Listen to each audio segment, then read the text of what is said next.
In 2015, the Barangaroo Reserve on Sydney Harbour opened to the public. 240 years ago, Barangaroo lived here. This is her legacy through the eyes of senior Aboriginal women who live in Sydney today.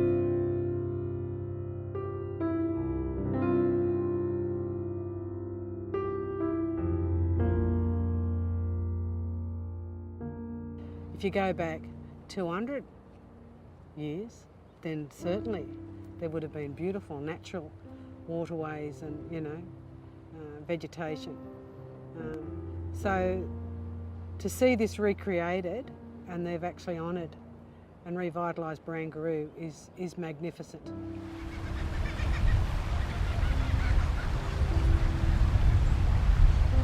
Barangaroo was such a special woman, and now she's pretty visible and people want to know more about her, I think.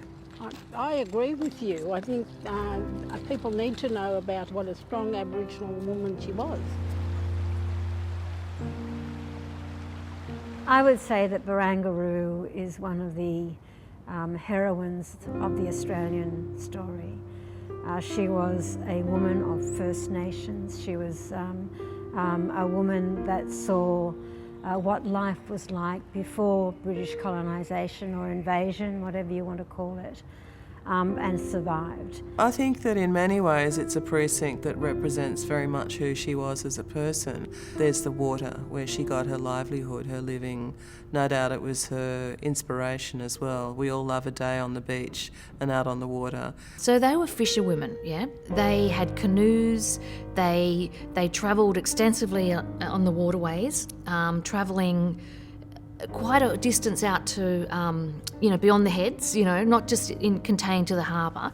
And they're on these quite narrow canoes, sometimes with their children on board. There are accounts of up to 3 children, and a little clay flat bed that had a fire for preparing fish, sort of on the spot. So, fishing, eating. There are stories of the women paddling in unison, singing, talking, laughing.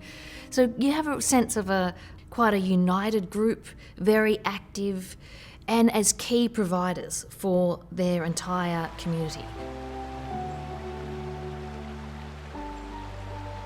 I know that discovering the story about Barangaroo helped me to discover or rediscover a little about myself and about my family and my community and my people's history in this place. It sort of uplifted me and empowered me and reaffirmed a lot of things that I know intuitively about who we are as a people.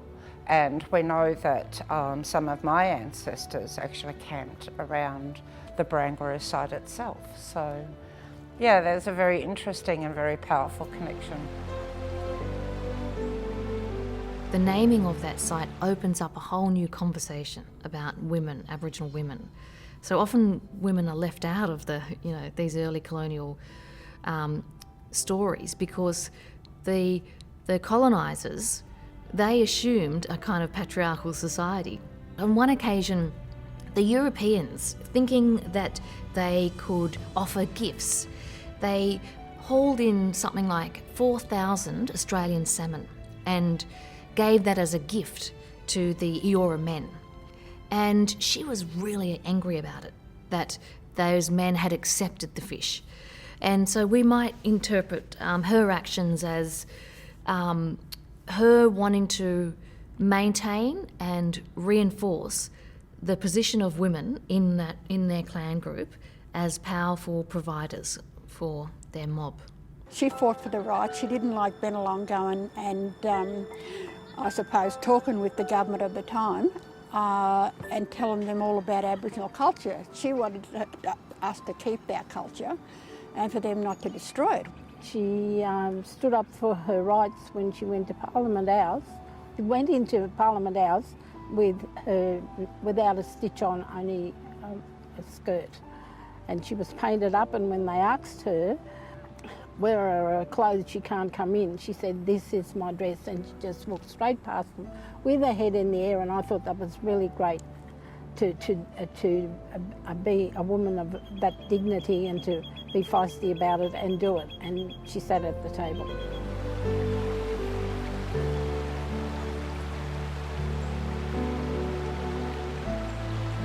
A healer, a guide, a mentor, a linguist, a thoroughly remarkable woman, an intellect, a kind person, an empathetic person who incorporated people who came into her life. She didn't have it in her mind at all that she was going to reject these people coming into her country. She helped to make their stay, what she thought their stay, not their long-term permanent stay, but make their stay as pleasant as it possibly could be, as any good hostess would. It's very rare for women to appear in these kind of colonial documents, right? And I think it says a lot about her. You know, I think there's a lot we can appreciate about her and the way she interacted with those Europeans. I think it gives us a real insight to gender politics in, you know, traditional society, and also the sort of power that she and the other fisherwomen who she was a part of, the kind of power they had and their resourcefulness. And I think for the wider community, understanding that role of Barangaroo and Barangaroo the woman and the significance of having an iconic place in Sydney named after such an outstanding and important female Aboriginal person. You know, there's a tremendous opportunity for learning and a deeper appreciation.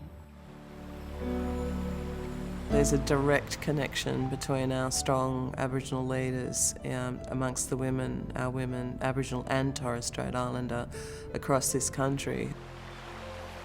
I would like people to try and stand in the shoes of Barangaroo as a person whose experience of change must have been traumatic, whose own life experience of seeing her 3 children not make it to adulthood, but as a woman who shone in Australian history and was a leader in her own right. I would like to think that down through the decades and generations, that Aboriginal women have still fought that same fight right up until today, and we're still doing it. And I think that she's our legacy. She's the one that we learn from.